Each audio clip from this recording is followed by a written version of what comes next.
Price Lord. கர்த்தருடைய பரிசுத்த நாமத்துக்கு ஸ்தோத்திரம் உண்டாவதாக. இயேசு கிறிஸ்து சிலுவையில் பேசினதான 7 வார்த்தைகள். இதுல இன்றைக்கு 6ஆம் வார்த்தை முடிந்தது என்று சொல்லி நாம் இன்னைக்கு தியானம் பண்ண இருக்கிறோம். இயேசு சிலுவையிலே காடியை வாங்கின பின்பு அவர் என்ன முடிந்தது என்று சொல்லி தன்னுடைய ஜீவனை விட்டார் என்று யோவான் 19ஆம் அதிகாரம் 27, 28 வாசிக்கிறோம். சிலுவையில் அறையப்படுகிறவங்களுக்கும் சண்டை போடுறவங்களுக்கும் அடுத்து மிருகங்கள் கூட எல்லாம் சண்டை போடுவாங்க இல்லையா, அவங்களுக்கும் ஒரு ஒரு ஒரு விதமான பானத்தை கொடுக்கறது உண்டு. ரோமர்கள் அதை கொடுப்பாங்க. ஏன்னா இந்த பானம் என்ன பண்ணும்னா ரத்தத்தை உறைய விடாம அப்படியே வச்சிரும். அதனால இயேசுவுக்கும் கொடுக்குறாங்க. இயேசு எடுக்க மாட்டார் அப்படின்னு அவங்களுக்கு தெரியும். ஏன்னு சொன்னால் ஏற்கனவே அவங்க ஒரு பானத்தை கொடுக்கும் பொழுது இயேசு அதை வாங்க மறுத்து விட்டார். இப்பொழுது இயேசுவுக்கு அவர் சிலுவையிலே தொங்கி கொண்டு இருக்கும் பொழுது அந்த காடி நிறைந்த அந்த கசப்பு கலந்த அந்த காடியை கொடுக்குறாங்க. இயேசு அதை வாங்கின பின்பு அப்படின்னு வேதத்திலே வாசிக்கிறோம். இயேசு என்ன பண்ணிட்டாருன்னா, ஏன் அந்த காடி அவர் வாங்கணும் அப்படின்னு சொன்னா, இயேசுடைய சரீரத்துல இருந்த ரத்தம் எல்லாம் போய்விட்டது. கடைசியாக அவர் சிலுவையிலே தொங்கி கொண்டிருக்கும் பொழுது அவருடைய இருதய பகுதியிலே கொஞ்சம் ரத்தம் இருக்கிறது. அந்த ரத்தம் உறைந்து போகாமல் இருப்பதற்காக இயேசு அந்த காடியை வாங்குகிறார். முதல்ல இயேசு ரத்தம் சிந்தின இடம் கெத்செமனே தோட்டம். கடைசியாக சிலுவையிலே ரத்தம் சிந்தின இடமும் அதுவும் ஒரு தோட்டம் தான். சிலுவையிலே அவர் ரத்தம் சிந்தினார். இந்த இரண்டுமே தோட்டத்தில் நடக்கிறது. அவர் காடியை வாங்கின பின்பு முடிந்தது என்று சொல்லி தன்னுடைய உயிரை விட்டார் என்று வேதத்திலே வாசிக்க முடியும். இந்த முடிந்தது அப்படின்னா என்ன அர்த்தம்னா அதுக்கு மேல வேற எதுவுமே இல்லை.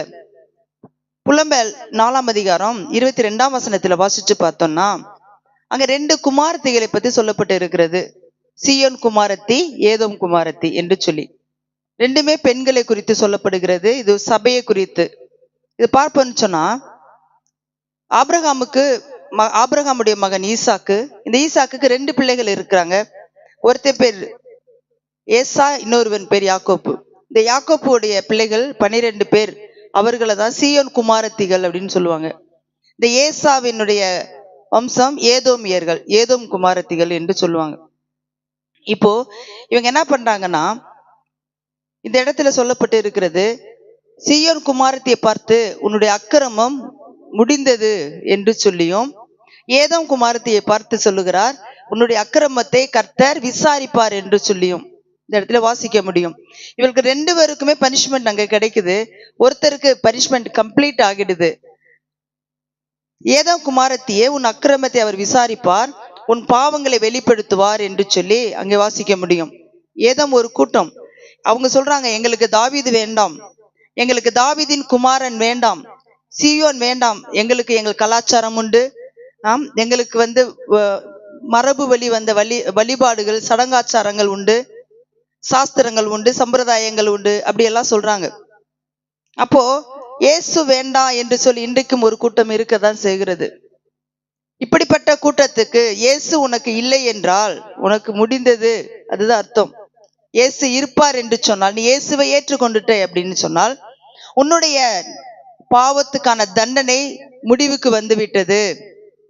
இயேசுவை ஏற்றுக்கொண்ட அத்தனை பேரும் அவர்களுக்கு பரலோக நிச்சயம் இருக்கிறது. யோவான் 3:16 அதை தான் சொல்லுகிறது. தேவன் தம்முடைய ஒரே பேரான குமாரனை விசுவாசிக்கிறவன் எவனோ அவன் கெட்டு போகாமல் நித்திய ஜீவனை அடையும்படிக்கு அவரை தந்தருளி இவ்வளவாய் உலகத்தில் அன்பு கூர்ந்தார். அப்ப இயேசுவை விசுவாசிக்கிறவங்களுக்கு அந்த பூமிக்குரியதான பாவத்துக்குரிய தண்டனைகள் எல்லாம் முடிந்து அவங்களுக்கு நித்திய ஜீவன் உண்டாயிருக்கிறது என்று சொல்லி ஆவியானவர் சொல்லுகிறார். யோவான் 19:30 முடிந்தது அந்த வார்த்தை என்னன்னு சொல்லி வாசிக்கலாம். அதனுடைய கிரேக்க பதம் டெட்டாலிஸ்டா அப்படின்னு சொல்லி வாசிக்க முடியும். அதனுடைய கிரேக்க பதம். அதாவது பாருங்க, ஒரு அடிமையானாலும் சரி, ஒரு வேலைக்காரர்களானாலும் சரி, அவங்களுக்கு அவங்க தன்னுடைய வேலையை அவங்க முடிச்சுட்டாங்கன்னா முடிச்ச உடனே அந்த இடத்துல டெட்டாலிஸ்டா என்று எழுதுவார்கள். அப்போ அவர்களுக்கு கொடுக்கப்பட்ட வேலை முடிந்தாயிற்று. இயேசு இந்த பூமியில அடிமையின் ரூபம் எடுத்து நமக்காக வந்தார். சிலுவையிலே மரண பரியந்தம் தன்னை தாழ்த்தினார். அடிமையின் ரூபம் எடுத்து வந்த இயேசு முடிந்தது என்று சொல்லி அவர் தன்னுடைய அந்த கடைசி வார்த்தையை அவர் சொல்லுவதை நாம் பார்க்க முடிகிறது. இன்னும் பார்த்தோன்னு சொன்னா நம்ம எல்லாருமே பாவிகள். நம்ம பாவம் செய்து தேவ மகிமை அற்றவர்களாக இருக்கிறோம். நம்ம மேல குற்றம் இருக்கிறது. நம்ம மேல இருக்கிற குற்றத்தை அவர் சிலுவையில நிறைவேற்றி முடித்ததுனால அவர் என்ன பண்றார்னா, அந்த ரத்தத்தினாலே நம்முடைய நெற்றிகளிலே அவர் ஒரு முத்திரை பதித்து இருக்கிறார். நம்ம இனி நமக்கு தண்டனைக்கு உரியவர்கள் அல்ல, நாம் தண்டிக்கப்பட வேண்டியவர்கள் தான். ஆனால் நமக்கான தண்டனை அவர் மேல விழுந்தது. நமக்காக அவர் கிரயம் செலுத்தி விட்டார். அதனால முடிந்தது என்று சொல்லி அவர் எழுதுகிறார். இன்னும் பார்க்கணும், ஒப்புரவாகுதலின் பண்டிகை அப்படின்னு சொல்லிட்டு பாவ நிவாரண பண்டிகைன்னு சொல்லுவாங்க இல்லையா. அப்போ அங்கே பிரதான ஆசாரியன் ஆட்டை பலி செலுத்தி விட்டு அவர் முன்னாடி சொல்லுவார் ஜனங்கள் மத்தியில, மிஸ்லாம் அப்படின்னு சொல்லுவான். மிஸ்லாம் அப்படின்னு சொன்னா ஆட்டின் மேல் நம் பாவத்தை செலுத்திட்டோம், ஆடு பலியாகி விட்டது, அதுதான் அர்த்தம். மிஸ்லாம் என்று சொன்னால் ஆடு பலியாகி விட்டது அப்படின்னு அர்த்தம். இங்க இயேசு கிறிஸ்து சிலுவையிலே அவரே ஆடாக அவர் சிலுவையிலே தொங்கிக் கொண்டு தன்னைத்தானே பலியாக, ஒப்புரவாகுதலின் பலியாக தன்னையே அர்ப்பணித்துட்டு அவர் சொல்லுகிறார், மிஸ்லாம், எல்லாம் முடிந்தது என்று சொல்லி அவர் சிலுவையிலே சொல்லுவதை நாம் பார்க்க முடியும். பாவத்தின் சம்பளம் மரணம், பாவத்தின் பாதிப்பு மரணம், பாவத்தின் தண்டனை மரணம். தம்முடைய மரணத்தினால அவர் பாவத்தை ஜெயித்து, நாம் தண்டிக்கப்பட வேண்டிய இடத்துல அவர் தண்டிக்கப்பட்டு, நாம் பலியாக வேண்டிய இடத்துல அவர் பலியாகி நமக்காக முழு ரத்தத்தை சிந்தி முடித்து விட்டு, இந்த பூமிக்கு இயேசு கிறிஸ்து எந்த நோக்கத்துக்காக வந்தாரோ அந்த நோக்கத்தை நிறைவேற்றி முடித்து விட்டார் என்பதை குறித்துதான் முடிந்தது என்று சொல்லி அவர் தலை சாய்த்தார். கர்த்தருக்குள் பிரியமானவர்களே, நாம இந்த பூமியில நம்ம வாழ்கிற எத்தனையோ பாவங்கள் செய்திருக்கலாம், எவ்வளோ அக்கிரமங்கள் செய்திருக்கலாம். ஆனால் இயேசுவை உங்கள் சொந்த இரட்சகராக நீங்க ஏற்றுக்கொண்டுட்டீங்கன்னா, அந்த சிலுவையை ஏற்றுக்கொள்ளுங்க.